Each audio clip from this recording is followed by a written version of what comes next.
Welcome back to Kapangi travels. My name is Nisha. आज मैं आप लोगों को एक ब्रेकिंग न्यूज देने वाली हूँ सर्बिया से रिलेटेड, स्पेशली जिन लोगों को जॉब्स की सख्त जरूरत है और गवर्नमेंट की न्यू पॉलिसीज जो अप्लाई हो रही हैं, मैं उनके बारे में आपको इसके बारे में बताने वाली हूँ। और ये सारी ब्रेकिंग न्यूज एक्चुअली बहुत ही गुड न्यूज है। So let's go and check it out.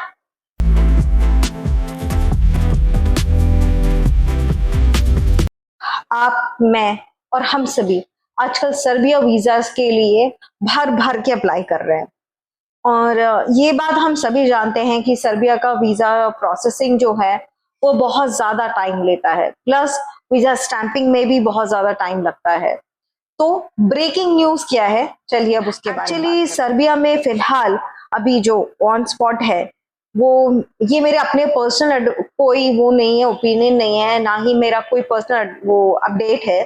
Actually Serbia की साइट्स पे जो मेंशन है प्रॉपर, और उनकी जो गवर्नमेंट साइट्स पे मेंशन है, मैं उस बेसिस पे ही आपको बता रही हूँ।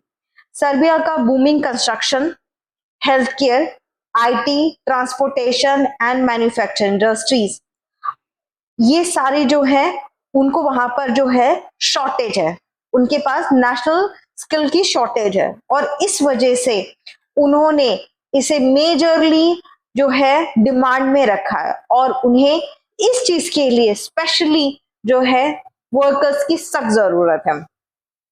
यहां तक कि उन्होंने स्पेसिफिकली सैलरी का, कितना सैलरी उनका स्केल है गवर्नमेंट की साइड पे, वो पूरा ही डिस्क्राइब किया हुआ है।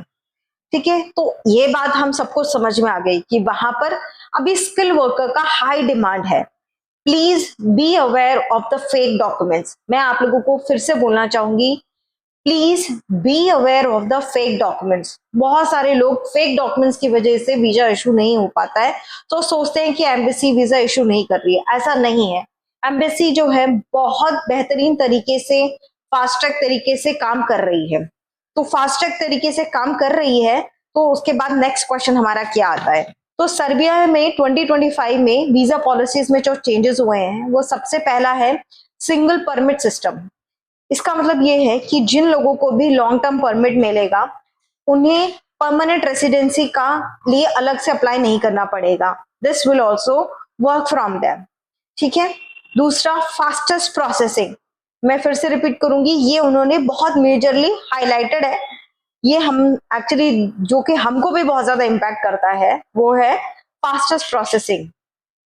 पहले वीजा में जो 70 दिन लग रहे थे, अब खाली 19 दिन में, 19 वर्किंग डेज, 19 वर्किंग डेज में उन्हें वीजा प्रोसेस जो है वो हो जाएगा।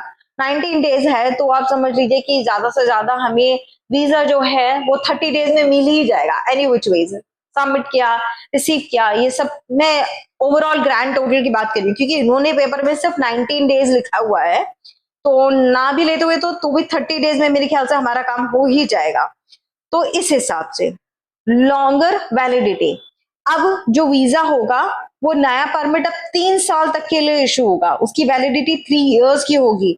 नया परमिट अब 3 इयर्स तक का हमको मिल जाएगा लॉन्ग टर्म वालों के लिए, और जो कि हमें परमानेंट रेसिडेंसी के लिए भी हमें काफी कारगिल है। क्यों? क्योंकि जो जिसके पास भी लॉन्ग टर्म परमिट होता है और उनके पास अगर 3 साल से ज्यादा लीगली ऑथराइज वहां पे परमिट है, मैं आपको रेसिडेंस परमिट उनको मिल जाता है। 3 साल से 5 साल के अंदर जिन्होंने सर्बिया में स्टे किया है, उनको परमानेंट रेसिडेंसी मिल जाती है। ठीक है।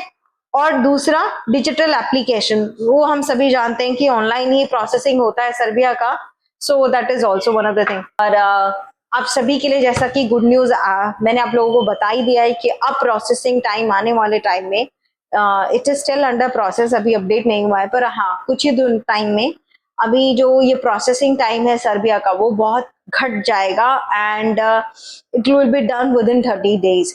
सो as per the paper it is only 19 days, but maximum time भी लगाएं तो भी 30 days में आपका और हमारा काम हो जाएगा।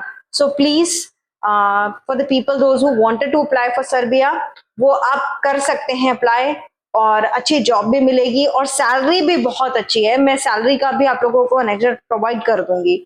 I hope this is informative for you.